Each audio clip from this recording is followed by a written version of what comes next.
रामलला के दरबार में भक्तों की आस्था के साथ खिलवाड़ करने वाले महाठगों के काले कारनामे अब एक एक कर परत दर परत खुलने लगे हैं। ऐसे में राम मंदिर ट्रस्ट भी सख्ती बरत रहा है। उसने चंपत राय, अनिल मिश्रा और गोपाल राव पर एक्शन लिया है। बताया जा रहा है कि इनकी पावर छीन ली गई है। नमस्कार, मैं हूं आकांक्षा और आप देख रहे हैं न्यूज 18 का डिजिटल प्लेटफॉर्म। अयोध्या राम मंदिर के दान चोरी केस में लगातार नए नए अपडेट सामने आ रहे हैं। पुलिस, एसआईटी और राज्य सरकार सब सख्ती कर रहे हैं और अब दान चोरी मामले में एक और एक्शन लिया गया है। राम मंदिर ट्रस्ट से निष्कासित चंपत राय, डॉक्टर अनिल मिश्रा और गोपाल राव की पावर छीन ली गई है। उनके पास जो आईडी थी उसे समाप्त कर दी गई है। अब वो राम मंदिर में वीआईपी और सुगम दर्शन के लिए पास जारी नहीं कर सकेंगे। स्पेशल इन्वेस्टिगेशन टीम हर दिन घंटों घंटे जांच पड़ताल कर रही है। कई बड़े खुलासे हो रहे हैं और इसी बीच राम मंदिर दान चोरी मामले के बीच श्री राम जन्मभूमि तीर्थ क्षेत्र ट्रस्ट ने बड़ा प्रशासनिक फैसला लिया है। ट्रस्ट से निष्कासित पूर्व महासचिव चंपत राय, पूर्व सदस्य डॉक्टर अनिल मिश्रा और विशेष आमंत्रित सदस्य गोपाल राव की वीआईपी और सुगम दर्शन वाली पास जारी करने वाली आईडी रद्द कर दी गई है। अब इनके नाम से किसी भी श्रद्धालु के लिए विशेष या फिर सुगम दर्शन के पास जारी नहीं किए जाएंगे। ये व्यवस्था मंदिर के भूमि पूजन के समय से लागू थी, जिसे अब समाप्त कर दिया गया है। मई के आखिरी सप्ताह में राम मंदिर ट्रस्ट से जुड़े पदाधिकारियों ने बैंक में जमा हो रही रकम का ब्यौरा देखा और रोजाना दान पेटियों के खाली होने के क्रम की पड़ताल की तो चोरी का शक पैदा हुआ। दरअसल एक दान पेटी में 6 से 7 लाख रुपए एक बार में जमा होते थे, लेकिन कुछ सप्ताह में 500 की गड्डी में कमी देखी गई। इसके बाद शक गहराया तो नोट गिनने वाले कमरे में कुछ हिडन कैमरेज लगवाए गए। इन हिडन कैमरे की एक सप्ताह की फुटेज देखी गई तो पता चला कि नोट गिनने की प्रक्रिया में लगे कर्मचारी सीसीटीवी के सामने खड़े हो जाते थे और दूसरा साथी बनाए गए नोटों की गड्डी में नोट चोरी कर कपड़ों में छुपा लेता था। लेकिन हिडन कैमरे में उनकी चोरी पकड़ी गई। अविनाश शुक्ला, लवकुश मिश्रा, अनुकल्प मिश्रा, मनीष कुमार यादव, करुणेश पांडे, रमाशंकर मिश्रा, रामशंकर यादव उर्फ टिन्नू यादव और सुभाष श्रीवास्तव अभी पुलिस की गिरफ्त में है। लगातार जांच पड़ताल और पूछताछ की जा रही है। अब गिरफ्तार आरोपियों के मोबाइल फोन ने कई अहम राज उगले हैं। वहीं राम मंदिर दान चोरी मामले में अयोध्या पुलिस को बड़ी सफलता मिली। पुलिस ने आरोपी अनुकल्प मिश्रा की निशानदेही पर चोरी के पैसों से खरीदी गई एक स्विफ्ट डिजायर कार, सोने की चेन और सोने का पेंडुलम बरामद किया है।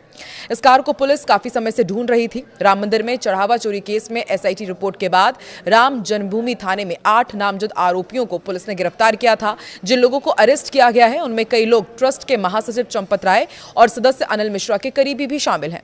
गिरफ्तार अनुकल्प मिश्रा, लवकुश मिश्रा, टिन्नू यादव, अविनाश शुक्ल और मनीष यादव समेत 8 लोग इसमें शामिल हैं। इसके अलावा रिटायर्ड बैंक कर्मी और गणना प्रभारी सुभाष चंद्र श्रीवास्तव, अविनाश शुक्ला, करुणेश पांडे को भी आरोपी बनाया गया। लेकिन जो नाम सबसे ज्यादा चर्चा में है वो है अनुकल्प मिश्रा और उसका बहनोई लवकुश मिश्रा। एफआईआर में शामिल अधिकांश आरोपी दान राशि की गिनती और कैश प्रबंधन से जुड़े कार्यों में लगे हुए थे। पुलिस लगातार ये जांच पड़ताल कर रही है कि किस तरीके से चोरी की गई। देर रात पुलिस ने अनुकल्प मिश्रा, लवकुश और करुणेश पांडे के अयोध्या और पैतृक आवासों पर भी छापेमार कार्रवाई की। जांच के दौरान पुलिस ने उन लोगों की भी पहचान कर ली है जो नगद रकम लेकर के आरोपियों के अकाउंट में पैसे ट्रांसफर करते थे। मामले में आगे की जांच की जा रही है और इससे पहले मुख्य आरोपी अनुकल्प मिश्रा और अविनाश शुक्ला की अय्याशी और मनी लॉन्ड्रिंग के जो तरीके सामने आए हैं उन्हें सुनकर पुलिस अधिकारी भी दंग है। दान के पैसों से जहां एक तरफ प्रेमिकाओं को महंगे स्मार्टफोन और लाखों रुपए बांटे जा रहे थे, वहीं दूसरी तरफ मंदिर के सोने को गलाने के लिए सराफा कारोबारियों का भी सहारा लिया गया। उत्तर प्रदेश के सीएम योगी आदित्यनाथ के 10 जुलाई के अयोध्या दौरे से ठीक पहले इस खुलासे ने हड़कंप मचा दिया है। पुलिस को एक बहुत बड़ी कामयाबी हाथ लगी है। मुख्य आरोपी अनुकल्प मिश्रा और अविनाश शुक्ला की अय्याशी और मनी लॉन्ड्रिंग के वो तरीके सामने आए हैं जिसने पुलिस को भी हैरान कर दिया। दान के पैसों से प्रेमिकाओं को महंगे गिफ्ट दिए जा रहे थे। सराफा कारोबारियों की जो मिलीभगत सामने आई है, उस पूरे मामले में अब और भी कई दिलचस्प खुलासे हो सकते हैं। 8 लोगों की गिरफ्तारी हुई है। उत्तर प्रदेश के मुख्यमंत्री योगी आदित्यनाथ 10 जुलाई को अयोध्या पहुंचेंगे। जिस तरीके के खुलासे हो रहे हैं, अब देखने वाली बात होगी कि अब योगी सरकार की तरफ से किस तरह से सख्ती बरती जाएगी। पुलिस रिमांड के दौरान मुख्य आरोपी अनुकल्प मिश्रा ने कबूल किया है कि उसने राम मंदिर से चुराए कैश, ब्लैक मनी को ठिकाने लगाने के लिए एक शातिर नेटवर्क तैयार किया था। अनुकल्प अपने जानने वालों, रिश्तेदारों और करीबियों को मंदिर से चोरी किया गया भारी भरकम कैश देता था और फिर उसी रकम को उनके बैंक अकाउंट के जरिए ऑनलाइन अपने अकाउंट में ट्रांसफर करवाता था। इस तरह वो पूरी चालाकी से अवैध पैसे को व्हाइट मनी में बदल रहा था। इतना ही नहीं, पुलिस ने अनुकल्प मिश्रा के घर पर हुए एक धार्मिक कार्यक्रम में टेंट, कैटरिंग और अन्य मटेरियल सप्लाई करने वाले दुकानदारों और लोगों के भी बयान दर्ज किए हैं और जांच में ये पता चला है कि इन कार्यक्रमों के खर्चों का भुगतान भी इसी चोरी के पैसे से किया गया।